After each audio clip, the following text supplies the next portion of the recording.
Here is the number one reason why people don't file for bankruptcy even when it's their best option. I've been a bankruptcy lawyer for 30 years and I've personally witnessed this tens of thousands of times.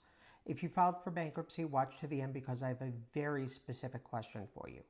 People don't file for bankruptcy even if it would benefit them because of something called cognitive dissonance.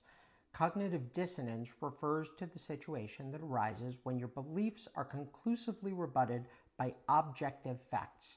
That disconnect causes psychological tension, and the default reaction to that tension is to double down on your beliefs rather than change your mind. Because it's basic human nature to remain consistent in our beliefs, and getting past that is a struggle. We're taught from an early age that bankruptcy is a moral failing. Over time, we're told that filing for bankruptcy means you'll never be able to get a house or a car. If you file for bankruptcy, you're going to lose everything. You'll never get another credit card. You're never going to get another job. You're never going to get an apartment, and your credit is ruined forever. But none of that is objectively true. Debt relief, in fact, is an integral part of the Bible.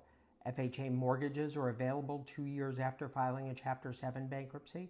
You can get a car loan at a good rate within about 12 months. You'll get credit card offers within weeks of filing for bankruptcy.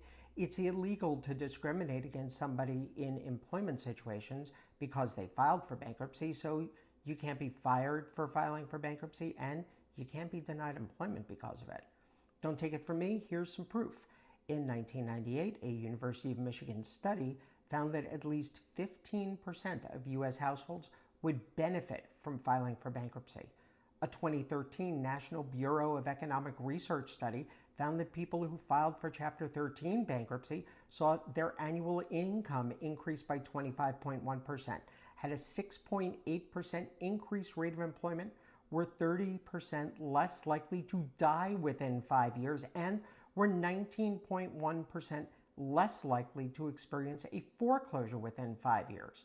And in 2015, the Federal Reserve Bank of New York released a study showing that 3 months after bankruptcy, the credit score of people who filed was 40 to 80 points higher than people with bad credit who didn't file for bankruptcy. And all of that proof means very little in the face of cognitive dissonance.